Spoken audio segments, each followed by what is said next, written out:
ही guys, कैसे हैं आप सब? उम्मीद है अच्छे होंगे। तो चलिए बिना देरी किए शुरू करते हैं कहानी का आज का एपिसोड।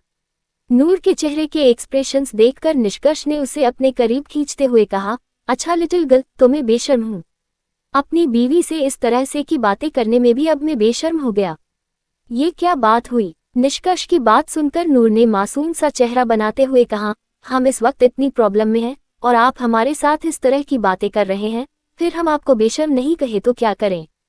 निष्कर्ष ने नूर के चेहरे को मजबूती से अपने हाथ में भरकर बेहद इंटेंस तरीके से उसकी तरफ देखते हुए कहा, जो कहना चाहो कह सकते हो लिटिल गर्ल। वैसे भी पूरा का पूरा तुम्हारा ही हूँ। मैंने तुम्हें खुद को कुछ भी कहने की इजाजत दी हुई है।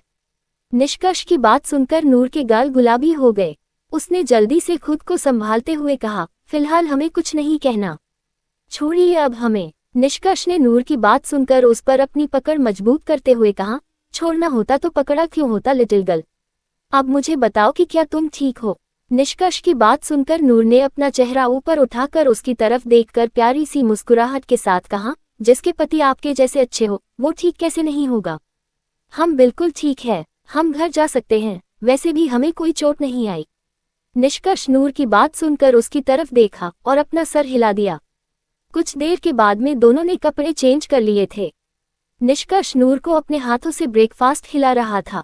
नूर का मुंह बना हुआ था क्योंकि ब्रेकफास्ट में उसे सिर्फ हल्दी खाना मिल रहा था। निष्कर्ष नूर के चेहरे की तरफ देखते हुए कहा, लिटिल गर्ल। निष्कर्ष की बात पर नूर ने मासूम सा चेहरा बनाते हुए कहा, हमें नहीं खाना ये सब कुछ, हमें टेस्टी खाना खाना है। एक तो हमारी तबीयत ठीक नहीं है और आप ऊपर से हमें बीमारों वाला खाना खिला रहे हैं। सोचिए कि अगर हम और बीमार हो गए तो। नूर की बात सुनकर निष्कर्ष ने छोटी आंखों से उसे घूरते हुए कहा, लिटिल गर्ल, फालतू की बकवास करने के बाद क्या मिलता है तुम्हें? निष्कर्ष की बात पर नूर ने क्यूट सा फेस बनाते हुए कहा, हम बकवास नहीं कर रहे हैं, हम सच कह रहे हैं कि हमें ये सब नहीं खाना। अगर आप हमें टेस्टी वाला खाना खिलाओगे ना तो सच में हम और ज्यादा जल्दी ठीक हो जाएंगे। अगर आप चाहते हो कि हम जल्दी ठीक हो जाए तो आपको हमें टेस्टी वाला खाना खिलाना होगा। बताओ ना, टेस्टी वाला खाना खिलाओगे? निष्कर्ष ने नूर की बात सुनकर उसके गाल खींचते हुए कहा, तुम बहुत ज्यादा बड़ी वाली इडियट लिटिल गर्ल हो। निष्कर्ष की बात पर नूर ने अपना चेहरा नीचे झुकाकर क्यूट सा फेस बनाते हुए कहा, ठीक है ठीक है ठीक है, मत दीजिए, ये बीमारी वाला ही खाना दीजिए। अगर और बीमार हो गए तो आप ही हमारी परवाह करते घुमाएगा।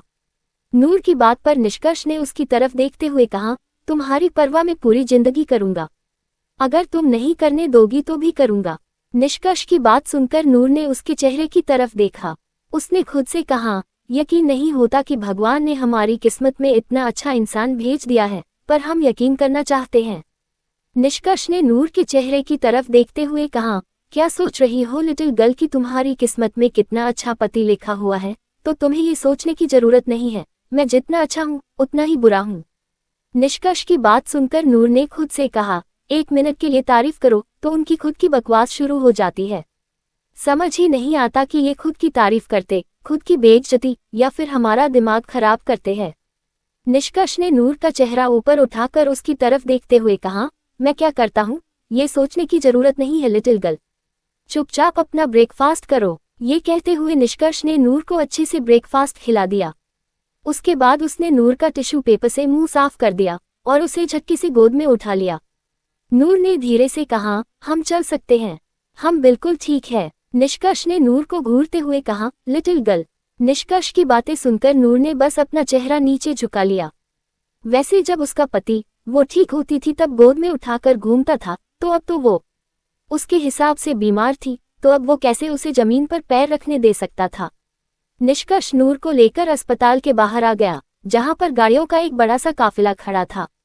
निष्कर्ष को देखते ही ड्राइवर ने जल्दी से कार का दरवाजा खोल दिया। निष्कर्ष नूर को लेकर कार के अंदर बैठ गए और कुछ ही देर में कर मेंशन के लिए निकल गई। कार में भी निष्कर्ष नूर को गोद में लेकर बैठा हुआ था। नूर का चेहरा निष्कर्ष के सीने पर था और वो चुपचाप खिड़की से बाहर देख रही थी। निष्कर्ष ने नूर के बालों पर हाथ फेरते हुए कहा, लिटिल गर्ल, क्या सोच रही हो? निष्कर्ष की बात पर नूर ने उसकी तरफ देखते हुए कहा, क्या घर में सबको पता है कि हमारे साथ क्या हुआ था?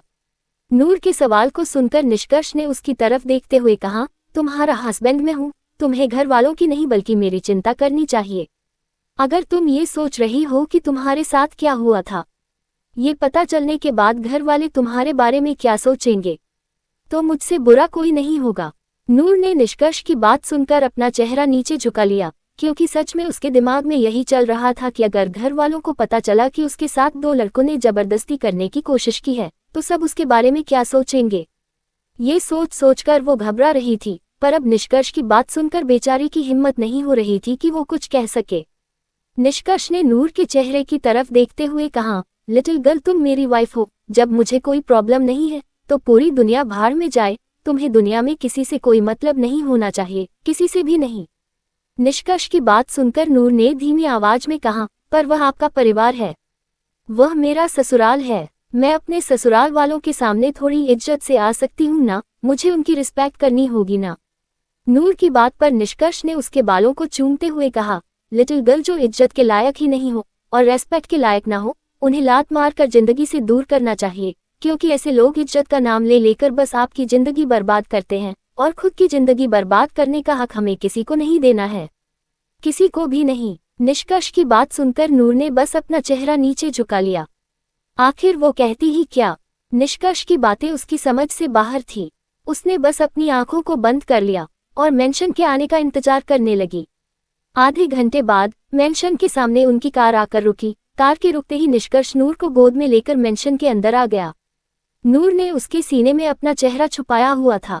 दोपहर का वक्त हो रहा था, जिस वजह से जैसे ही वो लोग अंदर आते हैं उनका ध्यान लिविंग रूम में बैठी अपनी माँ, चाची और दादी पर चला गया। गीतांजलि जी, आकृति जी और श्रेया ने जैसे ही निष्कर्ष और नूर को देखा, उनकी आंखें छोटी हो गई। उन्हें भी ये बात पता थी कि नूर का किडनैप हो गया है। वो गायब है, वो कहाँ है, किसी को कुछ नहीं पता था।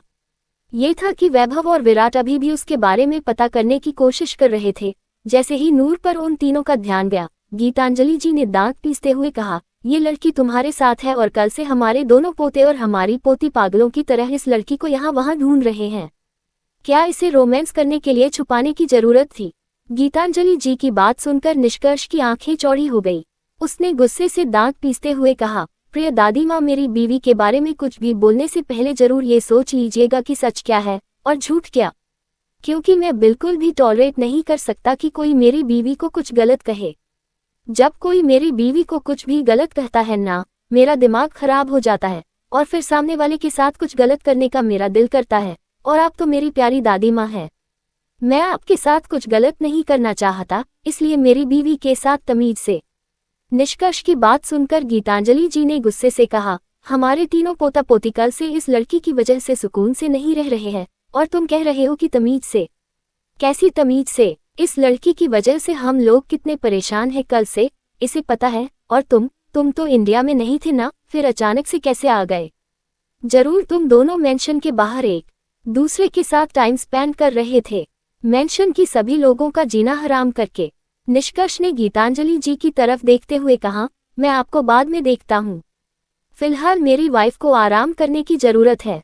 आपकी फटे हुए स्पीकर के जैसी आवाज सुनकर उसे तकलीफ हो रही होगी है ना लिटिल गर्ल? निष्कर्ष की बात सुनकर गीतांजलि जी ने चिल्लाते हुए कहा, निष्कर्ष। उनके चिल्लाने की आवाज सुनकर निष्कर्ष ने गुस्से से चिल्लाते हुए कहा, प्यारी दादी माँ चुप हो जाए, मैं हूं ना आपके साथ बात करने के लिए, मैं अभी अपनी लिटिल गर्ल को आराम करवा कर आता हूं। ये कहते हुए निष्कर्ष गीतांजलि जी को पूरी तरह से इग्नोर करके नूर को लेकर रूम में आ गया। उसने रूम में लाकर नूर को बेड पर लिटाते हुए कहा, लिटिल गर्ल तुम आराम करो, मैं अपनी प्यारी दादी माँ के साथ बात करके आता हूँ। निष्कर्ष की बात सुनकर नूर ने उसकी तरफ देखते हुए कहा, सुनिए, उनसे कुछ मत कहिए, उन्हें नहीं पता है कि हमारे साथ क्या हुआ था, इसलिए वो इस तरह से गुस्सा है। वैसे भी सुकून भी परेशान होगी, मुझे सुकून से बात करनी है। निष्कर्ष ने नूर को आंखें दिखाकर चुप रहने का इशारा किया और उसे बेड पर लिटाते हुए कहा, फिलहाल तुम किसी से बात नहीं करोगी, क्योंकि ये तुम्हारा आराम करने का वक्त है, इसलिए आराम करो, जिससे बात करनी है तुम उससे कल बात कर लेना। निष्कर्ष की बात सुनकर नूर ने कुछ कहने की कोशिश की, पर निष्कर्ष ने उसे चुप कर दिया और वहां से चला गया। नूर ने भी गहरी सांस ले ली और चुपचाप लेट गई। आखिर उसके पति के सामने कुछ चलने का हवाला था। निष्कर्ष ने बाहर आकर अपने दोनों हाथ पेंट की पॉकेट में रखा और गीतांजलि जी को घूरते हुए कहा, अब कहिए, क्या कह रही थी आप? मेरे सामने कहिए। मैं भी देखता हूँ कि मेरे सामने कितनी जबान खुलती है आपकी। निष्कर्ष की बात सुनकर गीतांजलि जी ने उसे घूरते हुए कहा, आपको क्या लगता है कि हम आपसे डरते हैं? निष्कर्ष भूलिए मत कि आपके बाप की भी माँ है हम। गीतांजलि जी की बात सुनकर निष्कर्ष ने टेढ़ी मुस्कुराहट के साथ कहा, इसलिए बेफिजूल की बेकार औलाद पैदा की है। आपकी बेकार औलाद किसी काम की नहीं है और न आप किसी काम की है। गीतांजलि जी ने निष्कर्ष की बात सुनकर चिल्लाते हुए कहा, यह मत भूलिए कि आप अपने नाम के पीछे जो ये राना लगा कर घूमते हैं, जिसकी वजह से दुनिया आपकी इज्जत करती है, ये आपको हमारी वजह से, हमारे बेटे की वजह से मिला है। निष्कर्ष ने उनकी बात सुनकर मुस्कुराते हुए कहा, मैंने नहीं कहा था मुझे पैदा करो।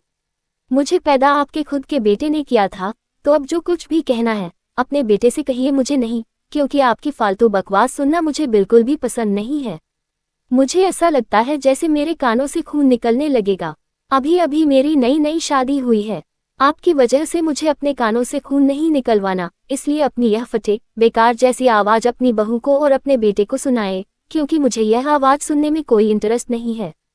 निष्कर्ष की बात सुनकर गीतांजलि जी गुस्से से कुछ कहती उससे पहले कि निष्कर्ष के कानों में सुकून के चिल्लाने की आवाज सुनाई दी, भाई आप यहाँ पर। सुकून की आवाज सुनकर निष्कर्ष ने दरवाजे की तरफ देखा, जहां पर वैभव, विराट और सुकून खड़े थे। तीनों के चेहरे पर उदासी तकलीफ नजर आ रहा था। सुकून निष्कर्ष को देखकर दौड़ते हुए सीधा उसके गले से लग गई और जोर जोर से रोने लगी। उसने रोते हुए कहा, भाई नूर मिली क्या? भाई मुझे बहुत घबराहट हो रही है। भाई आप आ गए। भाई प्लीज उसे ढूंढ लीजिए, कुछ भी पता नहीं चल रहा। मैं पागल हो रही हूँ भाई, प्लीज मुझे बहुत ज्यादा रोना आ रहा है। सुकून लगातार निष्कर्ष को गले लगाकर रो रही थी। निष्कर्ष ने उसे गले नहीं लगाया था, पर न उसे खुद से दूर किया था। वो बस उसी तरह से खड़ा था। उसने धीमी आवाज में सुकून के सर पर हाथ फेरते हुए कहा, वह अपने रूम में आराम कर रही है, इसलिए चुप हो जाओ। निष्कर्ष की बात सुनकर सुकून ने हैरानी से कहा, क्या वो घर पर है? सुकून के हैरानी भरे एक्सप्रेशंस देखकर निष्कर्ष की आंखें छोटी हो गई। गीतांजलि जी ने चिल्लाते हुए कहा, वही तो तुम लोग उसे पूरे शहर में पागलों की तरह ढूंढ रहे थे और वह महारानी अपने पति के साथ एंजॉय कर रही थी। तुम्हारे भाई को भी किसी से कोई मतलब नहीं है। बीवी आते ही वह पूरी तरह से पागल हो चुका है। गीतांजलि जी की बात सुनकर सुकून हैरानी से उनकी तरफ देखने लगी। उसे उनकी बातों पर यकीन नहीं हो रहा था। उसने निष्कर्ष की तरफ देखते हुए कहा, भाई मुझे नूर से मिलना है। निष्कर्ष ने सुकून की तरफ देखते हुए कहा, उसकी तबीयत ठीक नहीं है, वह सो रही है। ये कहते हुए निष्कर्ष वहां से बाहर चला गया। सुकून बस उसे जाते हुए देखते रह गई। उसे गीतांजलि जी की बातों पर बिल्कुल भी यकीन नहीं था। नूर इस तरह से कॉलेज छोड़कर निष्कर्ष के साथ टाइम स्पेंड करने के लिए कैसे जा सकती थी, जबकि उसने खुद निष्कर्ष को बताया था कि नूर गायब हुई है, और निष्कर्ष का रिएक्शन भी कितना डरावना था। उसे सब कुछ याद आ रहा था। वो समझ गई थी कि निष्कर्ष नूर को ढूंढ कर रहेगा, पर अब उसे नूर से पता करना था कि उसके साथ हुआ क्या था। उसने अपने दोनों भाइयों की तरफ देखा, जिनके चेहरे पर थोड़ी सी राहत नजर आ रही थी। भले वो अब तक नूर से नहीं मिले थे, पर कम से कम उनके दिल में ये सेटिस्फैक्शन तो थी कि नहीं ठीक है। निष्कर्ष के जाते ही वैभव, विराट, सुकून भी अपने अपने रूम में फ्रेश होने के लिए चले गए। कल से वो पूरे शहर में नूर को ढूंढ ढूंढ कर काफी ज्यादा थक चुके थे। उनके ऊपर जाते ही गीतांजलि जी ने अपनी दोनों बहू की तरफ देखा, जो कि हैरानी से उनकी तरफ देख रही थी। गीतांजलि जी ने दांत पीसते हुए कहा, मैं ज्यादा खूबसूरत लग रही हूँ जो मुझे घूर घूर कर देख रहे हो? गीतांजलि जी की बात सुनकर आकृति जी ने कहा, आप और खूबसूरत। तारांकन। ये कहने के साथ ही उन्हें एहसास हुआ कि उन्होंने क्या कह दिया है। उन्होंने जल्दी से अपने आप को संभालते हुए कहा, अरे माँ, मतलब आप तो बहुत खूबसूरत है। आज से नहीं बल्कि पहले से, वो तो बस गलती से निकल गया था। ये कहते हुए यहाँ वहाँ अपनी नजर चुरा रही थी। गीतांजलि जी ने गुस्से से आकृति को घूरते हुए कहा, अपने बेटे को नहीं संभाल सकती और बढ़िया आज मेरे बारे में बात करने वाली। ये कहते हुए गीतांजलि जी वहां से चले गए। गीतांजलि जी की बात सुनकर आकृति जी के चेहरे की मुस्कुराहट पल भर में गायब हो गई और उनके चेहरे पर उदासी नजर आने लगी। श्रेया जी ने उनकी तरफ देखते हुए कहा, शांत हो जाए, एक दिन सब कुछ ठीक हो जाएगा। वैसे भी जिस चीज को सालों पहले हम बिगाड़ चुके हैं, उसे इतनी जल्दी ठीक होने की उम्मीद कैसे कर सकते हैं?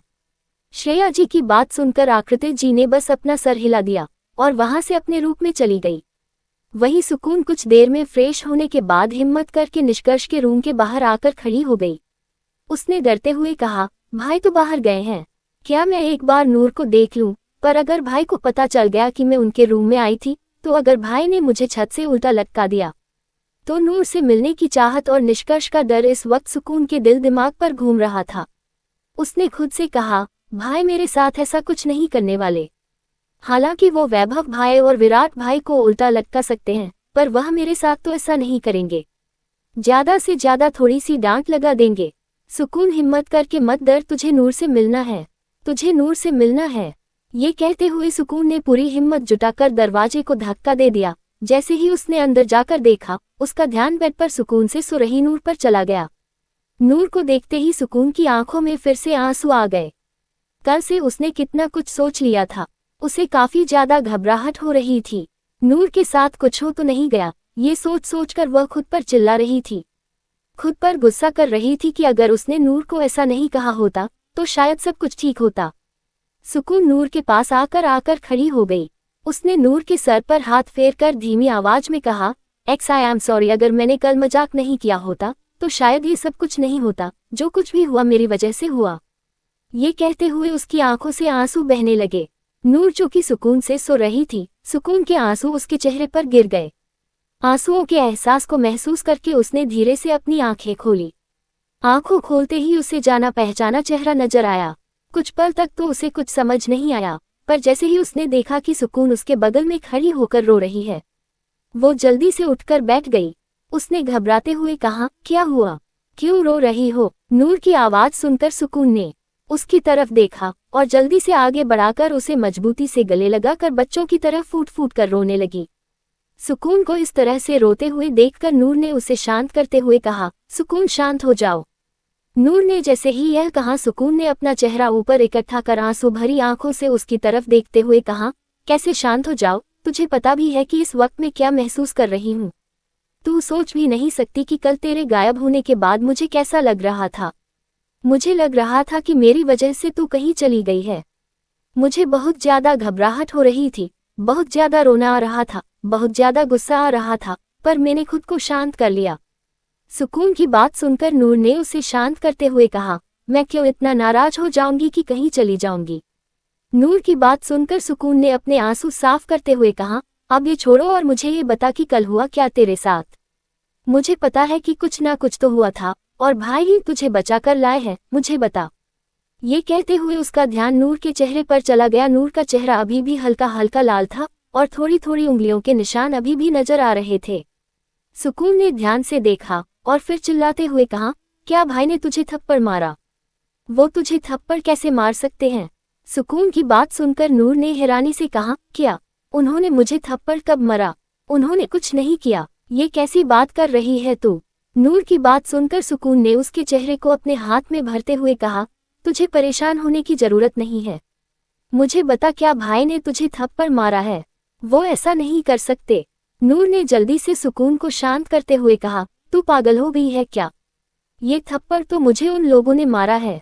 नूर की बात सुनकर सुकून हैरानी से कहा, किसकी हिम्मत हुई तेरे को ऐसे थप्पड़ मारने की? बता मुझे, मैं उस इंसान की हड्डी पसली तोड़ दूंगी। ऐसी हालत करूंगी कि वो किसी को शक्ल दिखाने के लायक नहीं रहेगा। सुकून का गुस्सा देखकर नूर ने उसे शांत करते हुए कहा, उन लोगों ने जिन्होंने मेरा किडनैप किया था, उन्हीं लोगों ने मुझे थप्पड़ मारा है। नूर की बात सुनकर सुकून ने उसे कंधों से पकड़कर हिलाते हुए कहा, मुझे बता कि हुआ क्या था? मुझे सब कुछ जाना है, वरना मैं पागल हो जाऊंगी। नूर की बात सुनने के लिए सुकून पागल हो रही थी। उसे समझ नहीं आ रहा था कि कल एग्जैक्टली हुआ क्या है। नूर ने उसकी तरफ देखा और बताना शुरू कर दिया कि कल किस तरह से उसके साथ क्या क्या हुआ था।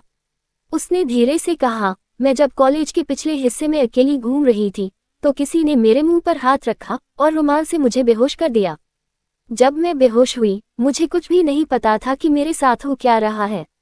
कुछ देर के बाद जब मुझे होश आया तो मैं एक अनजान जगह पर थी और जब मैंने देखा तो दरवाजा खोलकर समायरा अग्रवाल, जिसके साथ मेरी उसी दिन लड़ाई हुई थी। समायरा का नाम सुनते ही सुकून हैरानी से चिल्लाते हुए कहा, वो ब्लडी बीच उसने किया ये सब कुछ तुम्हारे साथ? मुझे बताओ कि वह कहाँ है। मैं उसकी ऐसी हालत कर दूंगी कि वह किसी को शक्ल दिखाने के लायक नहीं रहेगी। टुकड़े टुकड़े कर दूंगी उसके।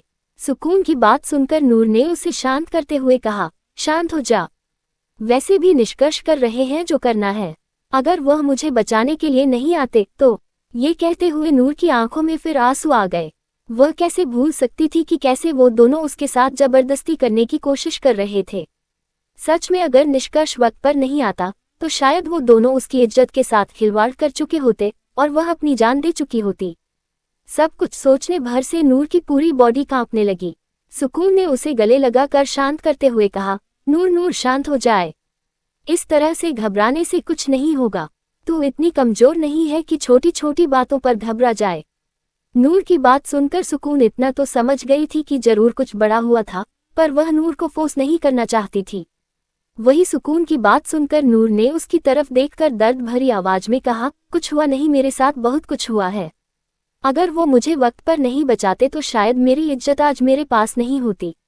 उन लोगों ने मेरी इज्जत पर हाथ डाला था। वह लोग मेरे साथ जबरदस्ती करने वाले थे। वह भी 2 लड़के। उनमें से ही एक ने मेरी गाल पर थप्पड़ मारा है।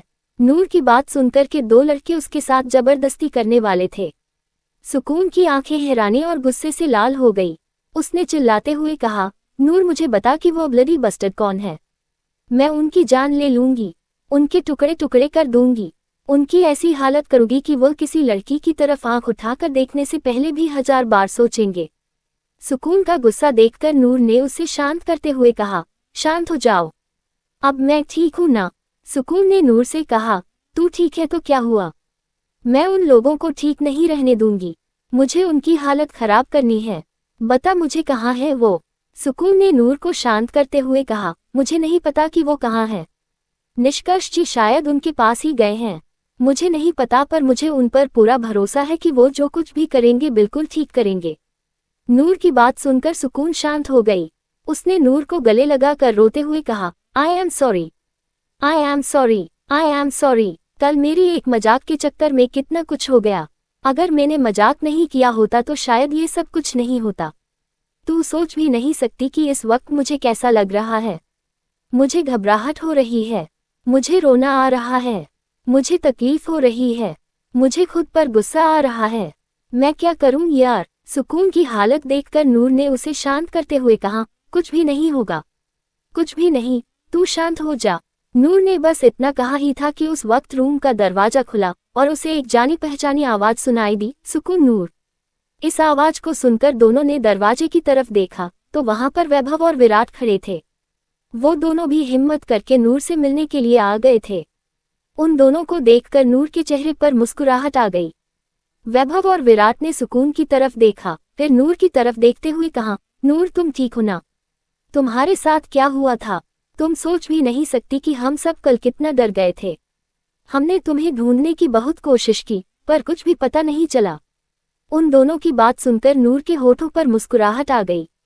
उसने अपना चेहरा नीचे झुकाते हुए कहा, आई एम सॉरी, मुझे नहीं पता था कि तुम लोग मुझे ढूंढ रहे हो और कल मेरी हालत भी ठीक नहीं थी, वरना मैं तुम्हें कॉल करके बता देती कि मैं बिल्कुल ठीक हूँ। नूर की बात सुनकर वैभव ने धीरे से कहा, नूर हुआ क्या था तुम्हारे साथ? पता है, पूरी मुंबई ढूंढ ली पर तुम्हारे बारे में कुछ भी पता नहीं चला। कुछ भी नहीं, ऐसा लग रहा था जैसे तुम दुनिया में हो ही नहीं। वैभव की बात सुनकर नूर ने धीरे से कहा, वह मेरा किडनैप हो गया था। इसके आगे नूर ने कुछ नहीं बताया। वैसे भी सुकून को ये सब कुछ बताने के बाद उसे अजीब सा लग रहा था। वो कैसे अपने देवर को ये बात बता सकती थी कि 2 लड़के उसके साथ जबरदस्ती करने की कोशिश कर रहे थे, वो भी तब जब निष्कर्ष ने उसे यह बात किसी से भी कहने से मना किया हो। इसलिए उसने कुछ ना कहना ही बेहतर समझा। सुकून ने अपने दोनों भाइयों की तरफ देखा और फिर नूर की तरफ देखते हुए कहा, नूर को आराम की जरूरत है, हमें चलना चाहिए। सुकून की बात सुनकर वैभव और विराट ने अपना सर हिलाया और वो तीनों वहां से चले गए। उनके जाते ही नूर अपनी आंखों को बंद करके बेड पर लेट गई और निष्कर्ष के बारे में सोचने लगी। नूर, वैभव, विराट और सुकून के जाने के बाद बेड पर लेट गई। वो निष्कर्ष के बारे में सोच रही थी, किस तरह से एंड मोमेंट पर निष्कर्ष ने आकर उसे बचा लिया, जबकि वो तो इंडिया में था भी नहीं। अगर निष्कर्ष नहीं आता तो ये सोच सोचकर नूर हमेशा घबरा जाती थी, पर निष्कर्ष की बातें कि वो किसी भी कीमत पर हर सिचुएशन में उसे बचाने के लिए उसके पास आ जाएगा, नूर को खुशी दिला रही थी। नूर ने खुद से कहा, हम बहुत लकी है कि आप हमारी जिंदगी में आए। जो हुआ नहीं उसे सोचकर हम खुद को उदास कर रहे हैं, जो कि हमें नहीं करना चाहिए, पर हम जानते हैं कि हम खुद को संभाल लेंगे। आखिर आप जो हमारे साथ है। हमें नहीं पता कि कब तक हम दोनों साथ रहेंगे, पर हम हमारी तरफ से पूरी कोशिश करेंगे कि हम हमेशा आपके बनकर रहे। कहते हुए नूर के होठों पर एक छोटी सी मुस्कुराहट आ गई। इस वक्त गीतांजलि जी की आवाज सुनाई दी। क्या सोचकर मुस्कुरा रही हो? गीतांजलि जी की आवाज सुनकर नूर, जो कि लेटी हुई थी, झट से उठकर बैठ गई। उसने देखा तो गीतांजलि जी उसके रूम के अंदर आ चुकी थी। गीतांजलि जी को देखकर नूर के चेहरे पर कोई एक्सप्रेशन नहीं आए। गीतांजलि जी ने नूर की तरफ देखते हुए कहा, अच्छा, मुस्कुराहट खत्म हो गई हमें देखकर। हमें तो लगा था कि हमें देखकर मुस्कुराने लगोगी। अपना वादा भूल रही हो तुम प्यारी बहू रानी। गीतांजलि जी की बात सुनकर नूर ने उनकी तरफ देखकर उन्हें घूरते हुए कहा, आपने भी तो अपना वादा पूरा नहीं किया, तो फिर आप मुझसे उम्मीद कैसे कर सकती है कि मैं अपना वादा पूरा करूं? आपने वादा किया था कि आप उस इंसान के बारे में मुझे बताएंगे, जिस इंसान ने मेरी माँ की जिंदगी बर्बाद की, जिस इंसान की वजह से आज मेरी हालत है। पर आपने अभी तक कुछ नहीं बताया, तो आप मुझे ये एक्सपेक्ट क्यों कर रही है कि मैं अपना दिया हुआ वादा पूरा करूं? नूर को इस तरह से खुद से जुबान लड़ते हुए देखकर गीतांजलि जी का चेहरा कैसे लाल हो गया, पर उन्होंने अपने गुस्से को कंट्रोल करके मुस्कुराते हुए कहा, अगर हम तुम्हें अभी बता दें कि वो इंसान कौन है जिसने तुम्हारी माँ की जिंदगी बर्बाद की, जिसकी औलाद तुम हो, तो क्या तुम हमारी बात मानोगी? गीतांजलि जी की बात सुनकर नूर हैरान हो गई। उसे यकीन नहीं हो रहा था कि गीतांजलि जी जानती है कि उसका बाप कौन है। वही तो जानती थी कि उसका फादर कोई गरीब इंसान था, बिल्कुल भी नहीं था। उसकी माँ के मुंह से उसने बस एक बार सुना था कि उनकी औकात नहीं है कि वो उस आदमी से पंगा ले सके। गीतांजलि जी ने नूर के चेहरे के एक्सप्रेशंस देखकर धीमी आवाज में कहा, जवाब क्यों नहीं देती हो? क्या अगर हमने तुम्हें बता दिया कि तुम्हारा बाप कौन है, तो तुम हमारी बात मानोगी, हमारी शर्तों को पूरा करोगी? गीतांजलि जी की बात सुनकर नूर अपने निचले होंठ को चबाने लगी। निष्कर्ष से दूर जाने के बारे में वो सोच भी नहीं सकती थी। गीतांजलि जी ने उसकी तरफ देखते हुए कहा, हमारी सिर्फ ये शर्त थी कि तुम निष्कर्ष के करीब नहीं जाओगी, दूसरा कुछ फिलहाल हमने तुमसे नहीं कहा था। गीतांजलि जी की बात सुनकर नूर ने अपना चेहरा ऊपर उठाकर खुद से कहा, हम नहीं जाएंगे करीब, पर वो आएंगे तो हम क्या करेंगे? सोचकर उसने जल्दी से कहा, ठीक है, हम उनके करीब नहीं जाएंगे। गीतांजलि जी ने नूर की बात सुनकर उसे घूरते हुए कहा, खुद को ज्यादा ही होशियार समझ रही हो। हमने कहा कि ना वो तुम्हारे करीब आएगा, न तुम उसके करीब जोगी। गीतांजलि जी की बात सुनकर नूर ने थोड़े गुस्से से कहा, तो ये बात आप अपने पोते से क्यों नहीं कहते? वैसे भी अगर आप अपने पोते को समझाएंगे कि उन्हें हमारे करीब नहीं आना है, तो आपको हमसे ये सब कुछ कहने की जरूरत नहीं पड़ेगी। गीतांजलि जी ने नूर को घूरते हुए कहा, सिंपल सा सवाल पूछा है, उसका सिंपल सा जवाब दो। गीतांजलि जी की बात सुनकर नूर ने दांत पीसते हुए कहा, ठीक है, हम आपकी सारी बातें मानने के लिए तैयार हैं। पहले आप हमें उस आदमी का नाम बताएं जिसने हमारी माँ की जिंदगी बर्बाद कर दी, जिसकी वजह से मेरी माँ एक घर में नौकरानी बन गई। कहते हुए नूर के चेहरे पर गुस्सा नजर आ रहा था। उसकी माँ अपने घर से भागी थी। उसकी माँ एक मिडिल क्लास परिवार से बिलोंग करने वाली मासूम सी लड़की थी, जिसने अपनी जवानी में एक बहुत बड़ी गलती कर दी थी, एक धोखेबाज इंसान से प्यार करके, और इस धोखे की निशानी वो थी। गीतांजलि जी ने नूर की तरफ देखा और उसके सामने एक फोटो रखते हुए कहा, ये आदमी है तुम्हारा बाप। कहते हुए गीतांजलि जी वहां से बाहर चली गई। उस रखी हुई फोटो को देखकर नूर काफी देर तक उसे देखती रही। अगले ही पल उसके चेहरे के एक्सप्रेशन पूरी तरह से चेंज हो गए। उसके होंठ कांप रहे थे, साथ ही उसकी आंखों से आंसू की बूंदें उसके गाल पर आ चुकी थी। उसने कांपते हुए हाथ से उस तस्वीर को उठाकर देखा तो उस पर एक जाना पहचाना चेहरा था। उसने धीमी आवाज में कहा, ऐसा नहीं हो सकता, जरूरी ये मुझसे झूठ बोल कर गई है। ऐसा कैसे हो सकता है? ऐसा हो ही नहीं सकता। कहते हुए वो ध्यान से उस तस्वीर को देखने लगी और इसी वक्त उसके मोबाइल पर किसी का कॉल आने लगा। उसने जल्दी से देखा तो एक अननोन नंबर से कॉल आ रहा था। उसने कॉल उठाते हुए कहा, हेलो। दूसरी तरफ से एक औरत की आवाज सुनाई दी, जो तस्वीर तुम्हारे पास है वही तुम्हारे बाप की तस्वीर है। मैं तुम्हारी माँ की कॉलेज की फ्रेंड हूँ आशा। मैसेज गीतांजलि राणा मेरे पास ही आई थी और वो मैंने ही उन्हें ये फोटो दी थी। अगर तुम्हें यकीन नहीं हो रहा है तो मैं तुम्हारे मोबाइल पर फोटोज भेज रही हूँ, तुम उन्हें देख लो। कहते हुए कॉल कट हो गया। गीतांजलि जी की दी हुई फोटो को देखकर नूर कभी अपने मोबाइल को देखती तो कभी फोटो को। इस वक्त उसके मोबाइल पर कुछ फोटोज फ्लैश होने लगी। वो गैलरी ओपन करके उन सभी फोटोज को देखने लगी, जिसमें उसकी माँ अपने जवानी के दिनों में एक हैंडसम से लड़के के साथ कई सारी फोटोज में थी। नूर उन सभी फोटोज को देख रही थी। उसकी आंखों से लगातार आंसू निकल रहे थे। उसने रोते हुए कहा, इसका मतलब वो आदमी मेरा बाप है। कहते हुए नूर ने गुस्से से उसे तस्वीर को फाड़कर साइड में फेंककर चिल्लाते हुए कहा, मुझे नफरत है उस आदमी से, नफरत। मेरी माँ की जिंदगी बर्बाद की। मैं उस आदमी को बर्बाद कर दूंगी। जितनी तकलीफ मेरी माँ को हुई, उससे 1000 गुना ज्यादा तकलीफ उस आदमी को होगी। कहते हुए नूर ने अपने आंसू साफ कर लिए। वहीं एक अंधेरे कमरे में एक लड़की की चीख गूंज रही थी। उस अंधेरे कमरे में बिना कपड़ों के एक लड़की जमीन पर लेटी हुई थी और उसके ऊपर 45 आदमी थे, जो कि उसके साथ जबरदस्ती कर रहे थे। कुछ ही देर में उसकी चीखें बंद हो गई। वो लड़की बेहोश हो चुकी थी। उन आदमियों ने उस लड़की की तरफ देखा और उसे वहीं पर रखकर अपने कपड़े पहनकर बाहर आ गए। उनके हाथ में एक रिकॉर्डिंग थी। उन्होंने भी रिकॉर्डिंग बाहर आकर बॉडीगार्ड के हाथ में देते हुए कहा, ये रही।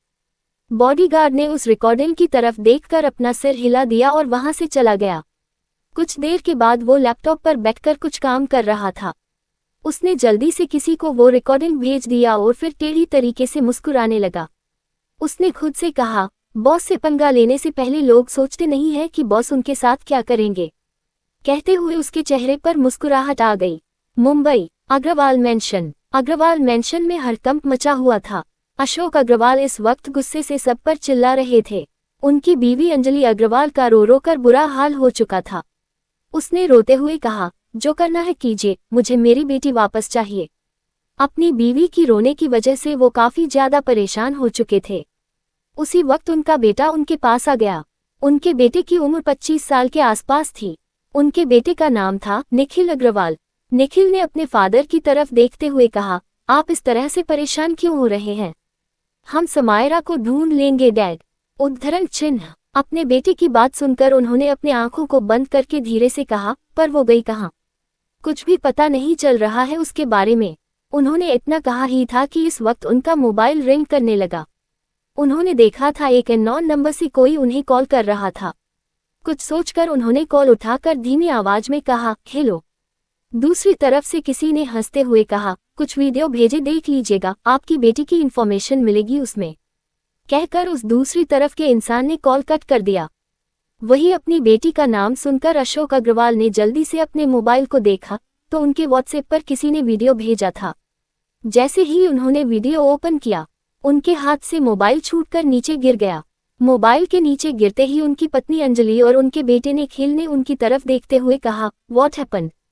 अशोक अग्रवाल अपने आप को संभाल नहीं पा रहे थे। उनके कदम डगमगा रहे थे।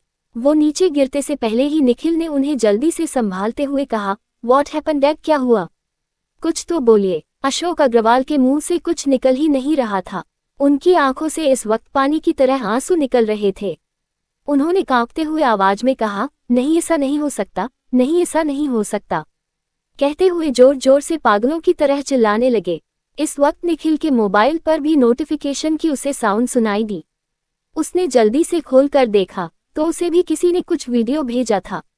उसने जैसे ही वीडियो को ओपन किया, उसकी आंखें हैरानी से बड़ी हो गई। साथ ही उसके मुंह से भी चीख निकल गई। उसने जल्दी से मोबाइल को बंद करके अपने डैड की तरफ देखा।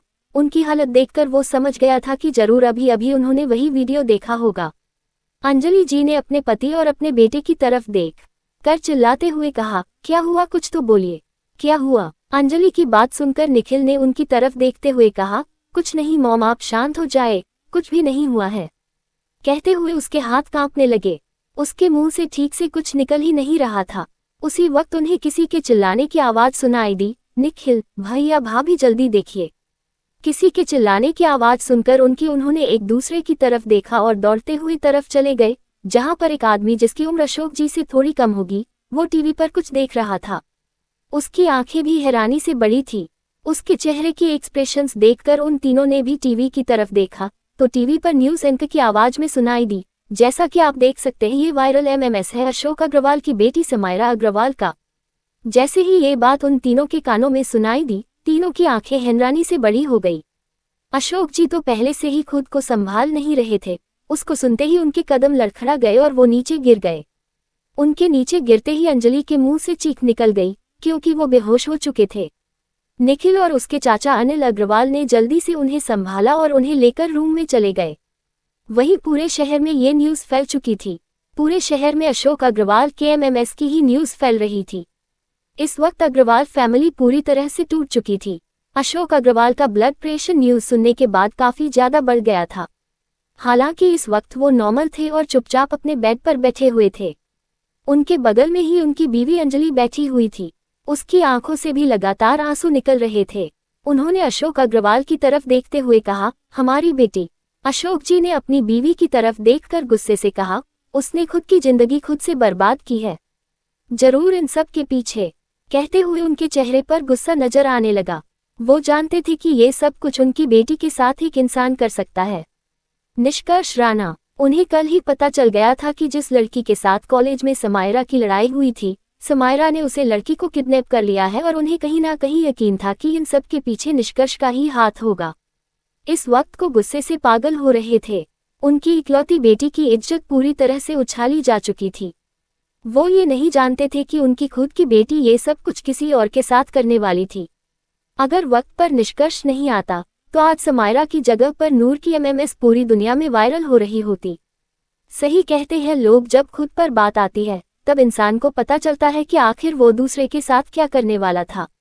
निखिल हर तरफ अपनी बहन को बचाने की कोशिश में जुड़ा हुआ था, पर अभी तक कोई भी सॉल्यूशन अनुसार नहीं मिला था। वो वीडियो डिलीट करवाने की पूरी कोशिश कर रहा था, पर वीडियो पूरी तरह से पूरी दुनिया में वायरल हो चुका था, जिस वजह से उसे डिलीट करवाना लगभग इम्पॉसिबल था। दोस्तों, ये हमारा चैनल बंद होने वाला है। अगर आप लोग सभी स्टोरी के आगे के एपिसोड सुनना चाहते हैं तो हमारा दूसरा चैनल सब्सक्राइब करें। चैनल की लिंक कमेंट में है। अगर आप ये सोच रहे कि मैं दूसरे चैनल के सब्सक्राइबर बढ़ाना चाहता हूं तो ये गलत सोच रहे हों। मेरे इस चैनल पर 2 स्ट्राइक आ चुके हैं, तीसरा ट्रक आते ही चैनल बंद हो जाएगा। तो जाओ जल्दी से मेरा दूसरा चैनल सब्सक्राइब कर दो, जिसके लिंक कमेंट बॉक्स में है। निखिल इस वक्त गुस्से से पागल हो रहा था। उनके पूरे परिवार की बदनामी हो रही थी। उसकी बहन इस वक्त किस हालत में थी, किसी को कुछ नहीं पता था। वो वीडियो डिलीट करवाने की और अपनी बहन को ढूंढने की पूरी पोस्ट कर रहा था, पर वो कुछ भी नहीं कर पा रहा था, जिस वजह से इस वक्त लिविंग रूम में चक्कर काट रहा था। उनके घर के बाहर मीडिया बैठी हुई थी, जिस वजह से वो घर में रहकर ही सारे काम करवा रहा था। उसकी माँ अंजलि जी अपना सिर पकड़कर बैठी हुई थी। निखिल ने अपने फादर की तरफ देखा और उनके पास आकर उनके दोनों हाथों को अपने हाथ में लेते हुए कहा, डैड। निखिल की आवाज सुनकर अशोक अग्रवाल ने उसकी तरफ देखा। उनकी आंखों में नमी थी।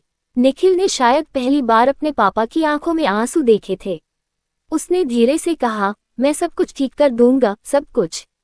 मिस्टर अशोक अग्रवाल ने धीमी आवाज में कहा, समायरा को बचाओ, हमारी समायरा को बचाओ, उसे कुछ नहीं होना चाहिए। समायरा का नाम सुनते ही निखिल ने अपना सिर हिलाते हुए कहा, डोंट वरी डैड, समायरा को कुछ नहीं होगा। जिस किसी ने उसके साथ ये किया है, मैं उसे भी नहीं छोड़ूंगा। निखिल की बात सुनकर अशोक अग्रवाल ने उसकी तरफ देखते हुए कहा, निष्कर्ष राणा, ये सब कुछ निष्कर्ष राणा नहीं किया है, मुझे पूरा यकीन है। अपने डैड की बात सुनकर निखिल ने हैरानी से कहा, क्या निष्कर्ष राणा? आपको क्यों लगता है कि उसने कुछ किया होगा? जहां तक मैं जानता हूं वो बेफिजूल में किसी के मैटर में इन्वॉल्व नहीं होता। हमने तो कभी उसके साथ कुछ गलत किया भी नहीं, तो वो हमारे साथ ये सब कुछ क्यों करेगा? इसके पीछे वो नहीं हो सकता। निखिल की बात सुनकर अशोक जी ने उसकी तरफ देखकर उसे बताना शुरू किया कि 1 हफ्ते पहले क्या हुआ था और 2 दिन पहले समायरा ने क्या किया था। सब कुछ जानने के बाद निखिल हैरानी से उनकी तरफ देखने लगा। उसने गुस्से से कहा, फिर भी वो ऐसा कैसे कर सकता है? वो ऐसा कैसे कर सकता है? हमारी समायरा के साथ इसका अंजाम उसे भुगतना होगा। मैं उसे नहीं छोड़ूंगा। अगर सच में सबके पीछे उसका हाथ है, मैं पता लगा कर रहूंगा। आपको फिक्र करने की जरूरत नहीं है। आप अपनी हेल्थ पर ध्यान दीजिए, बाकी मैं सब कुछ संभाल लूंगा, बस मुझ पर ट्रस्ट रखिए। उसके इतना कहते ही उसे अपने चाचा अनिल अग्रवाल की आवाज सुनाई दी, निखिल बाहर मीडिया वाले हैं, हम क्या करें? बाहर कैसे निकले? अनिल अग्रवाल की बात सुनकर निखिल ने उनकी तरफ देखते हुए कहा, सीक्रेट दरवाजे से, क्योंकि अब हमारे पास बाहर जाकर समायरा को ढूंढने के अलावा और ये मैटर समझने के अलावा कोई और ऑप्शन नहीं है चाचू। कहते हुए निखिल ने अपने फादर की तरफ देखा और वहां से चला गया। निखिल के जाते ही अशोक अग्रवाल ने अंजलि की तरफ देखते हुए कहा, अंजलि शांत हो जाओ। अंजलि ने अपने पति की तरफ देखकर गुस्से से कहा, शायद आपके कर्म की सजा मिल रही है मेरी बेटी को। सालों पहले आपने भी किसी की बर्बाद की थी। कहते हुए अंजलि गुस्से से वहां से चली गई। वहीं अंजलि की बात सुनते ही अशोक अग्रवाल के चेहरे का रंग पूरी तरह से उड़ गया। उनकी आंखों के सामने एक खूबसूरत लड़की का चेहरा घूमने लगा जो कि हंस रही थी, पर अगले ही पल उनकी आंखों के सामने इस लड़की का रोता हुआ चेहरा घूमने लगा, जिसे याद करके उन्होंने मजबूती से अपनी आंखों को बंद करते धीमी आवाज में कहा, शायद मेरे कर्मों की सजा मुझे मिल रही है। कहते हुए उसने अपनी आंखों को बंद कर लिया। दूसरी तरफ नूर इस वक्त बालकनी में बैठी हुई थी। शाम का वक्त हो रहा था। अभी तक निष्कर्ष वापस नहीं आया था। उसके चेहरे पर कोई एक्सप्रेशन नहीं थे। उसने आसमान की तरफ देखा। हल्का हल्का अंधेरा होने की वजह से चांद और सितारे निकल आए थे। उसने चांद की तरफ देखा। उसकी आंख से एक आंसू की बूंद उसके गाल पर आ गई। उसने धीमी आवाज में कहा, I miss you so much माँ। काश आप होती। इस वक्त मुझे आपकी बहुत ज्यादा याद आ रही है। दिल कर रहा है आपकी गोद में सिर रखकर लेट जाऊं। मुझे सुकून चाहिए माँ, और कुछ नहीं है आप मेरे पास। उसने इतना कहा ही था कि उसे अपनी कमर पर दो मजबूत हाथों की पकड़ का एहसास हुआ। इस टच को बहुत अच्छे से पहचानती थी, इसलिए उसने रिएक्ट नहीं किया। तभी उसे अपने कंधे पर निष्कर्ष की ठोटी महसूस हुई। निष्कर्ष ने धीमी आवाज में उसके कंधे पर अपनी ठोटी रखते हुए कहा, तुम्हें मेरी मदर इन लॉ की याद क्यों आ रही है? क्या तुम्हारे लिए तुम्हारा हस्बैंड काफी नहीं है? निष्कर्ष की बात सुनकर नूर ने हैरानी से पलटकर निष्कर्ष की तरफ देखते हुए कहा, ये कैसी बातें करें आप? निष्कर्ष ने नूर के चेहरे की तरफ देखते हुए कहा, व्हाट यू मीन बाय कैसी बातें कर रहे हैं? पति हूँ तुम्हारा। अब अगर मेरे होते हुए तुम्हें किसी और की याद आ रही है तो मुझे तो गुस्सा आएगा ना। निष्कर्ष की बात सुनकर नूर ने हैरानी से कहा, वो कोई और नहीं मेरी माँ है, और मुझे मेरी माँ की याद क्यों नहीं आ सकती? नूर के सवाल पर निष्कर्ष ने उसके गालों को खींचते हुए कहा, लिटिल गर्ल, मैंने कब कहा कि तुम्हें तुम्हारी माँ की याद नहीं आ सकती? मैंने बस सिंपल सा सवाल पूछा है तुमसे कि तुम इस वक्त उदास हो और आसमान की तरफ क्यों देख रही हो? जब तुम्हारे पास तुम्हारा हैंडसम हस्बैंड है तो तुम्हें अपने हस्बैंड के अलावा किसी और के बारे में सोचने की क्या जरूरत है? निष्कर्ष की बात सुनकर नूर ने धीरे से कहा, आप बहुत ज्यादा अजीब है। निष्कर्ष ने नूर के गालों को खींचते हुए कहा, मैं कितना अजीब हूँ उसके बारे में तुम सोच भी नहीं सकती लिटिल गर्ल। निष्कर्ष की बात सुनकर नूर ने कुछ नहीं कहा और बाहर की तरफ देखने लगी। निष्कर्ष ने नूर के दोनों हाथों को अपने हाथ में लेते हुए कहा, तुम्हारे लिए एक सरप्राइज है, अगर तुम देखना चाहो तो। निष्कर्ष की बात सुनकर नूर ने उसकी तरफ देखकर हैरानी से कहा, सरप्राइज मेरे लिए? कैसा सरप्राइज? निष्कर्ष ने नूर की तरफ देखा और उसे झटके से गोद में उठाते हुए कहा, सरप्राइज तो तभी पता चलेगा ना जब तुम सरप्राइज देखने के लिए आओगी। निष्कर्ष की बात सुनकर नूर ने कुछ नहीं कहा, बस उसके गले में दोनों बाहर डाल दी। निष्कर्ष नूर को लेकर रूम में आ गया। उसने नूर को बेड पर बैठाया और टीवी ऑन कर दिया। जैसे ही उसने टीवी ऑन की, एंकर की आवाज नूर के कानों में न्यूज एंकर की आवाज सुनाई थी। मुंबई और एशिया के मशहूर बिजनेसमैन अशोक अग्रवाल की बेटी समायरा अग्रवाल की अश्लील हरकत हुई वायरल, कई सारे लड़कों के साथ एक साथ ही फिजिकल। इसी के साथ एक वीडियो टीवी पर चलने लगा जो कि ब्लर था, पर उसमें साफ साफ नजर आ रहा था कि हो क्या रहा है। नूर हैरानी से सब कुछ देख रही थी। उसके मुंह से कुछ निकल ही नहीं रहा था। निष्कर्ष ने नूर की तरफ देखते हुए कहा, लिटिल गर्ल कैसा लगा सरप्राइज? निष्कर्ष की बात सुनकर नूर ने उसकी तरफ देखकर हैरानी से कहा, आपने ये क्या किया? आप ऐसा कैसे कर सकते हैं एक लड़की के साथ? नूर की बात सुनकर निष्कर्ष ने टेढ़ी नजरों से उसकी तरफ देखते हुए कहा, व्हाट यू मीन बाय कैसे कर सकते हैं? अगर मैं नहीं आता तो तुम्हारे साथ यही सब कुछ होने वाला था, और अगर सच में मैं नहीं आता तो इसकी जगह पर तुम्हारा वीडियो वायरल हो रहा होता। मैं कोई साधु संत नहीं हूं जो किसी और को माफ कर दूं। मेरा एक ही उसूल है, टिट फॉर टैट। अगर कोई आपके साथ गलत करता है तो आप भी उसके साथ गलत करो। मैं गांधी जी नहीं हूं जो एक थप्पड़ खाकर दूसरा गाल आगे कर देगा। मैं निष्कर्ष राणा हूं जो एक थप्पड़ खाने से पहले ही सामने वाले की गर्दन काट देगा। निष्कर्ष की बात सुनकर नूर के मुंह से कुछ निकल ही नहीं रहा था। उसे समझ नहीं आ रहा था कि वो क्या कहे। नूर को चुप देखकर उसने नूर की तरफ अपने कदम बढ़ाते हुए कहा, इसकी सजा यहीं पर खत्म नहीं हुई है लिटिल गर्ल। इसे तुम्हें अपने हाथों से कल सजा देनी है, इसलिए तैयार रहना। डरने के बारे में तो सोचना भी मत, और अगर पीछे हटने के बारे में सोचा तो मुझसे बुरा कोई नहीं होगा। निष्कर्ष की बात सुनकर नूर ने हैरानी से कहा, क्या कहा आपने सजा? और मैं? आपने तो ऑलरेडी इसके साथ ये सब कुछ किया है, इसके बाद मैं कैसा सजा दूं? निष्कर्ष ने नूर के पास आकर उसके बालों को कान के पीछे करते हुए कहा, वो तो तुम्हें कल पता चलेगा, सजा तुम दोगी पर सजा मैं डिसाइड करूंगा लिटिल गर्ल। खैर सो जाओ मेरी गोद में सिर रख कर। वैसे भी सासू माँ की बहुत याद आ रही थी तुम्हें, हो सकता है कि रात भर उन्हें याद करके रोती रहो, इससे बेहतर यही होगा कि मेरी गोद में सिर रखकर लेट जाओ। उसकी बात सुनकर नूर की आंखें बड़ी बड़ी हो गई। ये इंसान किस तरह की बातें कर रहा था? वो अपनी माँ की गोद की बात कर रही थी और यहाँ पर निष्कर्ष उसे अपनी गोद में सोने के लिए कह रहा था। नूर के चेहरे के एक्सप्रेशंस देखकर निष्कर्ष ने उसकी तरफ देखते हुए कहा, आई नो लिटिल गर्ल कि तुम क्या सोचते हो, पर सबसे पहली बात, ना मैं तुम्हारी माँ बन सकता हूँ, ना मुझे माँ बनने का कोई शौक है। मैं तुम्हारा हस्बैंड बनकर खुश हूँ। दूसरी बात, मैं तुम्हें पैम्पर करने की कोशिश कर रहा हूँ। आई डोंट नो कि लड़कियों को कैसे पैम्पर करते हैं। अब अगर तुम हो रही हो तो ठीक है, नहीं हो रही हो तो भी ठीक है। निष्कर्ष की बात सुनकर नूर के होठों पर अपने आप मुस्कुराहट आ गई। उसने निष्कर्ष की तरफ देखा और उसकी गोद में सिर रखकर लेट गई। उसने अपने दोनों हाथों को निष्कर्ष की कमर के दर्द लपेटकर धीमी आवाज में कहा, आप बहुत अच्छे हैं, बहुत ज्यादा। मैंने कभी नहीं सोचा था कि जिसे दुनिया डेविल कहती है वो दिल से इतना अच्छा भी हो सकता है। नूर की बात सुनकर निष्कर्ष ने उसके होठों पर अपनी उंगली चलाते हुए कहा, लिटिल गर्ल दिल नहीं है मेरे पास, और उम्मीद भी मत करना कि मेरा दिल है, दूसरों के पास होगा दिल। मेरा दिल पत्थर है, पत्थर। हाँ परवाह करता हूँ तुम्हारी, because you are my wife, पर इसका ये मतलब नहीं कि मेरा दिल बहुत अच्छा है या फिर मैं बहुत अच्छा हूँ। मैं कभी नहीं कहूँगा कि मैं अच्छा हूँ, क्योंकि मैं अच्छा नहीं बल्कि बहुत बहुत ज्यादा बुरा हूँ। निष्कर्ष की बात सुनकर नूर के होठों पर मुस्कुराहट आ गई। उसने निष्कर्ष की कमर पर अपनी पकड़ मजबूत करते हुए कहा, पर मेरे लिए तो आप अच्छे हैं, मतलब अच्छे हैं, चाहे फिर आपको खुद को बुरा कहना हो या कुछ भी कहना हो। आप अच्छे हैं मतलब अच्छे हैं। नूर की बात सुनकर निष्कर्ष ने कुछ नहीं कहा, बस नूर के सिर पर हाथ फेरने लगा। कुछ देर के बाद उसे महसूस हुआ कि नूर उसकी गोद में सिर रखकर सो गई है। उसने नूर का चेहरा ऊपर उठाकर उसकी तरफ देखते हुए कहा, अभी तो बहुत कुछ करना है लिटिल गर्ल, इतना सब कुछ जिसके बारे में ना तुमने कभी सोचा होगा, ना तुम कभी कर पाओगी, पर तुम्हें करना होगा, because you are my wife. Nishkarsh Rana की बीवी को डरने का हक नहीं है और तुम्हारे भी दिल से मैं डर निकाल कर ही रहूंगा।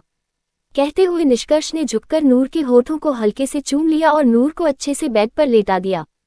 इस वक्त उसका मोबाइल रिंग करने लगा। मोबाइल की आवाज सुनकर निष्कर्ष ने गर्दन को टेढ़ा करके देखा तो एक अननोन नंबर फ्लैश हो रहा था। निष्कर्ष ने टेढ़ी मुस्कुराहट के साथ कहा, बहुत याद आ रही है शायद तुम लोगों को मेरी। कहते हुए उसने मोबाइल उठाया और बालकनी में आ गया। जैसे ही उसने कॉल उठाया, दूसरी तरफ से उसे किसी के चिल्लाने की आवाज सुनाई थी, निष्कर्ष राणा कहाँ है मेरी बहन? उस आवाज को सुनकर निष्कर्ष ने कुछ नहीं कहा, वो इस तरह से खड़ा होकर मुस्कुराने लगा। दूसरी तरफ से उस इंसान ने दोबारा चिल्लाते हुए कहा, मैंने पूछा कि कहाँ है मेरी बहन? जवाब दो, तुमने मेरी बहन के साथ ये सब कुछ क्यों किया? तुम्हें क्या लगता है कि मैं तुम्हें छोड़ दूंगा? भले मैं तुम्हारे जितना पावरफुल नहीं हूँ, पर मैं तुम्हें जिंदा नहीं छोड़ूंगा। मेरी बहन की तकलीफों का हिसाब तुम्हें चुकाना ही होगा। दूसरी तरफ से और कोई नहीं बल्कि निखिल अग्रवाल चिल्ला रहा था। निखिल ने आसमान की तरफ देखकर चिल्लाते हुए कहा, जिस तरह से तुम चुप हो ना, उसी तरह से तुम्हें चुप होने पर मजबूर कर दूंगा। तुम्हारी हालत ऐसी कर दूंगा कि तुम किसी को शक्ल दिखाने के लायक नहीं रहोगे। निष्कर्ष जो कि अब तक चुप था, उसने दांत पीसते हुए कहा, औकात में रहकर बात करो अपनी, वरना जो हालत तुम्हारी बहन की हुई है, तुम्हारे पूरे खानदान की हालत से ज्यादा खराब कर दूंगा। और तुम्हारी बहन ने ये रास्ता खुद चुना था। मैंने उसे एक बार चांस देकर जिंदा छोड़ दिया था, पर उसे क्या लगा कि अगली बार भी वही सब कुछ करेगी और मैं उसे जिंदा छोड़ दूंगा। अभी तो उसे तड़प तड़प के मरना भी है। ढूंढ सकते हो तो ढूंढ लो, उसके पास सिर्फ एक दिन का वक्त है। कहते हुए निष्कर्ष ने कॉल कट कर दिया और मुस्कुराते हुए आसमान की तरह देखने लगा। कुछ देर के बाद निष्कर्ष वापस रूम में आ गया। नूर अभी भी सो रही थी। उसने नूर के बगल में बैठकर उसके गालों पर अपनी उंगलियां चलाते हुए कहा, लिटिल गर्ल वेकअप, कितना सोना है, डिनर नहीं करना तुम्हें? निष्कर्ष की आवाज सुनकर नींद में नूर ने मुंह बनाते हुए कहा, मुझे भूख नहीं है, सोने दीजिए। कहते हुए नूर से सिमट कर लेट गई। निष्कर्ष ने नूर की तरफ देखा। अगले ही पल उसके होठों के कोने हो गए। उसने नूर की शर्ट को ऊपर उठाया और उसके पेट पर गुदगुदी करने लगा। नूर को जैसे ही नींद में गुदगुदी का एहसास हुआ, जोर जोर से अपने पैरों को बेड पर पटकने लगी और हंसने लगी। हंसते हुए उसने अपनी आंखें खोलकर निष्कर्ष की तरफ देखा और धीरे से कहा, छोड़िए मुझे, छोड़िए, क्या कर रहे हैं आप, छोड़िए। नूर की बात सुनकर निष्कर्ष ने उसे देखते हुए कहा, टूट जाओ लिटिल गर्ल, मुझे आलसी लोग बिल्कुल भी पसंद नहीं है। निष्कर्ष की बात सुनकर नूर ने मुंह फुलाते हुए कहा, खुद ही सुलाते हो, ऐसा कौन करता है। निष्कर्ष ने नूर की बात सुनकर उसकी तरफ देखते हुए कहा, मैं करता हूँ लिटिल गर्ल, इसलिए अब जल्दी से उठ जाओ, ज्यादा आलस करोगी तो जल्दी बूढ़ी हो जाओगी। उसकी बात सुनकर नूर ने मुंह फुलाते हुए कहा, मैं आपसे बड़ी नहीं हूँ बल्कि छोटी हूँ, तो पहले आप बूढ़े हो जाएंगे, मैं तो जवान ही रहूंगी। कहते हुए नूर उठकर बैठ गई। निष्कर्ष ने नूर को ऊपर से नीचे तक देखते हुए कहा, don't T worry little girl, मैं तुम्हें बहुत जल्दी बता दूंगा कि बड़ा कौन है और छोटा कौन है। निष्कर्ष की बात सुनकर नूर की आंखें बड़ी बड़ी हो गई, साथ ही उसके गाल भी गुलाबी हो गए। पर इस वक्त से गीतांजलि जी की बात याद आ गई, जिसे याद करके उसके चेहरे पर परेशानी नजर आने लगी। नूर ने निष्कर्ष की तरफ देखते हुए कहा, वो मुझे आपसे कुछ कहना था। कहते हुए अपने निचले होंठ को चबाने लगी। निष्कर्ष ने नूर की तरफ देखते हुए कहा, अगर फालतू की बकवास करने वाली हो तो पहले ही चुप हो जाओ, क्योंकि मुझे फालतू बातें सुनने में कोई इंटरेस्ट नहीं है। जब मैं फालतू बातें सुनता हूँ ना, मेरा दिमाग खराब हो जाता है, और जब मेरा दिमाग खराब हो जाता है तो मैं फालतू हरकतें भी करता हूँ, और मेरी फालतू हरकतें कितनी खतरनाक हो सकती है ये तुम सोच भी नहीं सकती लिटिल गर्ल। निष्कर्ष की बात सुनकर नूर की आंखें हैरानी से बड़ी हो गई। उसने धीमी आवाज में कहा, सुन भी नहीं रहे आप, सुनिए तो सही। निष्कर्ष ने नूर की तरफ देखते हुए कहा, I am sorry little girl, but मुझे सुनने का कोई शौक नहीं है। कहते हुए निष्कर्ष ने नूर को झटका से गोद में उठाया और उसे लेकर बाथरूम में चला गया। कुछ देर बाद दोनों फ्रेश हो चुके थे। निष्कर्ष ने नूर को इस तरह से गोद में लिया और नीचे आ गया। लिविंग रूम में मौजूद लोगों ने जैसे ही नूर निष्कर्ष की तरफ देखा, सबके चेहरे पर अजीब से एक्सप्रेशन आ गए। निष्कर्ष ने उन सब की तरफ देखते हैं कहा, लगता है कि फिर से पागलपन का दौरा पड़ा है। अपनी बीवी को गोद में लेकर घूम रहा हूँ, इस तरह से घूर कर नजर क्यों लग रहे हैं आप लोग, वैसे भी बहुत खराब नजर है आप लोगों की। उसकी बात सुनकर सभी लोग हैरानी से उसकी तरफ देखने लगे। बस सुकून अपने मुंह पर हाथ रखकर अपनी हंसी को रोक रही थी। गीतांजलि जी ने निष्कर्ष को घूरते हुए कहा, समझ नहीं आता कि आखिर ऐसा क्या कर दिया इस लड़की ने। जब देखो दिन रात इसके नाम की माला जपते रहते हैं। आप पहले तो ऐसे नहीं थे, आप सिर्फ अपने काम से मतलब रखते थे, पर अब पूरी तरह से बदल चुके हैं आप। गीतांजलि जी की बात सुनकर निष्कर्ष ने टेढ़ी मुस्कुराहट के साथ कहा, लड़की का चक्कर है माय डियर दादी माँ, लड़की का चक्कर, और वो लड़की इतनी खूबसूरत हो, ऊपर से आपकी वाइफ हो, तो आप तो बदल ही जाओगे ना। उसी तरह से मैं भी बदल गया। अब अगर मैं अपनी वाइफ के लिए बदला हूं तो उसमें क्या ही प्रॉब्लम है, क्या आपको कोई प्रॉब्लम है। गीतांजलि जी की बात सुनकर निष्कर्ष ने टेढ़ी मुस्कुराहट के साथ कहा। उनकी मुस्कुराहट को देखकर गीतांजलि जी ने अपनी आंखों को बंद करके गुस्से से कहा, आखिर समझ नहीं आता कि ये लड़का चाहता क्या है। गीतांजलि जी ने चुपचाप अपना चेहरा दूसरी तरफ फेर लिया और बैठ गई। निष्कर्ष ने सबकी तरफ देखते हुए कहा, खाना नहीं खाना तो मत खाए, पर मैं जा रहा हूं अपनी लिटिल गर्ल के साथ, भूख लगी है। कहते हुए निष्कर्ष नूर को लेकर डाइनिंग एरिया पर आकर बैठ गया। उसने नूर को इस तरह से अपनी गोद में बिठाया और उसके बालों को कान के पीछे करने लगा। नूर ने धीमी आवाज में कहा, आप सबके साथ ऐसी बात क्यों करते हैं। दादी माँ थोड़ी सी खड़ूस है, तो आप उनकी बातें सुन लिया कीजिए ना। इस तरह से हमें अपने बड़ों के साथ बात नहीं करनी चाहिए, बड़ों की इज्जत करनी चाहिए। नूर की बात सुनकर निष्कर्ष ने छोटी आंखों से देखते हुए कहा, लिटिल गर्ल, जो इंसान इज्जत देने के लायक हो उसकी इज्जत करनी चाहिए, सिर्फ बड़ों की नहीं, और आई डोंट थिंक कि वो इज्जत करने के लायक है। निष्कर्ष की बात सुनकर नूर ने अपना चेहरा नीचे झुका लिया। बेचारी क्या ही कहती, आखिर उसका पति था ही टेढ़े दिमाग का। जब वो कुछ भी कहती तो उसका पति उल्टा ही करता, तो उसने चुप रहना ही बेहतर समझा। निष्कर्ष ने नूर की तरफ देखते हुए कहा, बताओ मुझे तुम्हें क्या खाना है। नूर ने टेबल की तरफ देखा और धीमी आवाज में कहा, कुछ भी खिला दीजिए। निष्कर्ष ने नूर की तरफ देखते हुए कहा, अगर मैंने कुछ भी खिलाया और तुमने नहीं खाया तो फिर देख लेना लिटिल गर्ल। निष्कर्ष की बात सुनकर नूर ने जल्दी से कहा, राजमा चावल खाने हैं मुझे। निष्कर्ष ने नूर की तरफ देखा और उसे अपने हाथों से खिलाने लगा। बाकी परिवार भी आकर बैठ चुका था। निष्कर्ष सबको इग्नोर करके नूर को बस अपने हाथों से खिला रहा था। सुकून मुस्कुराते हुए उन दोनों की तरफ देख रही थी। वो अपनी दोस्त के लिए खुश थी और ये देखकर भी वो खुश थी कि उसका हार्टलेस भाई भले ही दुनिया से कोई मतलब न रखता हो, पर कम से कम अपनी बीवी की परवाह तो करता है।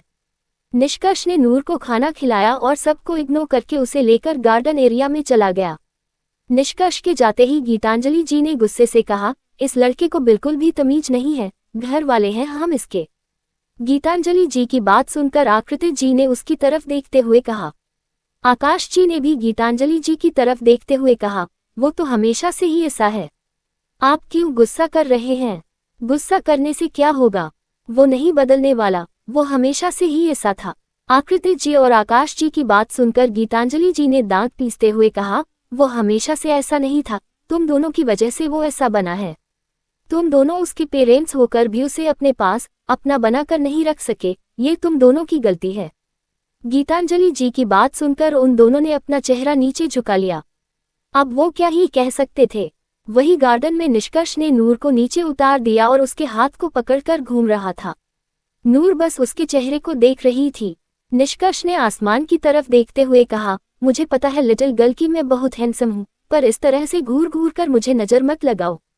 निष्कर्ष की बात सुनकर नूर की आंखें बड़ी बड़ी हो गई। निष्कर्ष ने पलटकर नूर की तरफ देखते हुए कहा, क्या सोच रही थी मुझे देखकर? जरा बताओ, तुम्हारी इरादे मुझे ठीक नहीं लग रहे हैं। निष्कर्ष की बात सुनकर नूर ने धीरे से कहा, कैसी बात कर रहे हैं आप? वो तो बस मैं मतलब बस ऐसे ही। नूर ठीक से कुछ बोल ही नहीं पा रही थी। निष्कर्ष ने उसकी तरफ देखते हुए कहा, बोलो लिटिल गर्ल, कुछ कह रही थी तुम्हारे मुंह से तो कुछ निकल ही नहीं रहा है। मुझे लगता है कि तुम डर रही हो, पर मुझे ये बताओगे कि तुम मुझसे क्यों डर रही हो? आखिर मैं तुम्हारा हस्बैंड हूँ, अपने हस्बैंड से डरने की कोई तो वजह होगी। निष्कर्ष की बात सुनकर नूर ने मुंह फुलाते हुए कहा, आप हमेशा ऐसी अजीब बातें करते हैं ना कि मैं नर्वस हो जाती हूँ, मैं डर नहीं रही हूँ। नूर की बात सुनकर निष्कर्ष ने उसके गालों पर अपनी उंगलियां चलाते हुए कहा, ओके लिटिल गर्ल, मैं समझ गया कि तुम नहीं डर रही हो, अब खुश। निष्कर्ष की बात सुनकर नूर ने उसकी तरफ देखकर बस अपना सिर हिला दिया। निष्कर्ष ने नूर की तरफ देखा और उसके हाथ को छोड़ते हुए कहा, कल तुम्हें बहुत बड़ा काम करना है लिटिल गर्ल, इसलिए अभी से तैयार हो जाओ। निष्कर्ष की बात सुनकर नूर ने डरी हुई आवाज में कहा, कौन सा बड़ा काम और आपने सच में उसके साथ ऐसा क्यों किया? भले ही वो बुरी है, पर जरूरी तो नहीं ना कि हम भी बुरे बने। नूर की बात सुनकर निष्कर्ष ने उसे घूरते हुए कहा, लिटिल गर्ल, निष्कर्ष राणा सजा इसी तरह से देता है, फिर चाहे कुछ भी क्यों ना हो जाए, जो उसने तुम्हारे साथ करना चाहा वही मैंने उसके साथ किया। अगर मैं तुम्हें बचाने के लिए नहीं होता तो तुम्हारे साथ क्या हो सकता था? ये सोच भी सकती हो तुम्हारी तरह नहीं हूं मैं। एक गुनहगारों को सजा ना दो, बल्कि माफ कर दो। मैं गुनहगार को सजा देता हूँ, माफी नहीं। इसलिए अब फालतू की बकवास मत करना। निष्कर्ष की बात सुनकर नूर ने चुपचाप अपना चेहरा नीचे कर लिया और धीमी आवाज में कहा, मुझे क्या करना होगा, बता तो दीजिए कम से कम। निष्कर्ष ने नूर की बात सुनकर उसके चेहरे की तरफ देखते हुए कहा, बहुत जल्दी पता चल जाएगा तुम्हें कि तुम्हें करना क्या है। उसकी बात सुनकर नूर ने उसकी तरफ देखा और अपना सिर हिला दिया और इसी वक्त निष्कर्ष का मोबाइल फिर से रिंग करने लगा।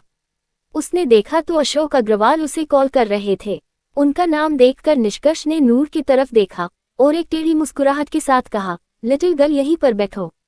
कहते हुए निष्कर्ष ने कॉल उठाकर कॉल को स्पीकर पर कर दिया।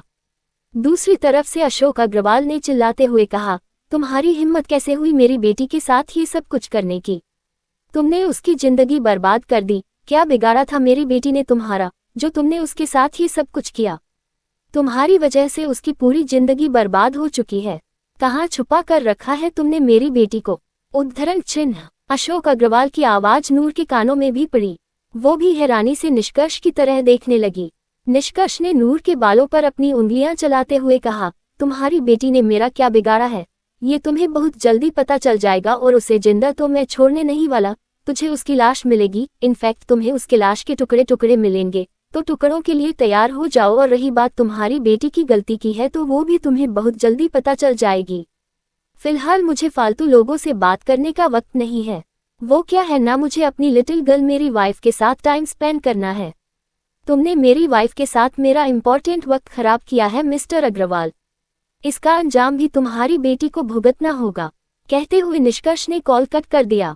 निष्कर्ष की बात सुनकर नूर हैरानी से उसकी तरफ देखने लगी। उसके मुंह से कुछ निकल ही नहीं रहा था। उसके कानों में अभी भी अशोक अग्रवाल की आवाज सुन रही थी।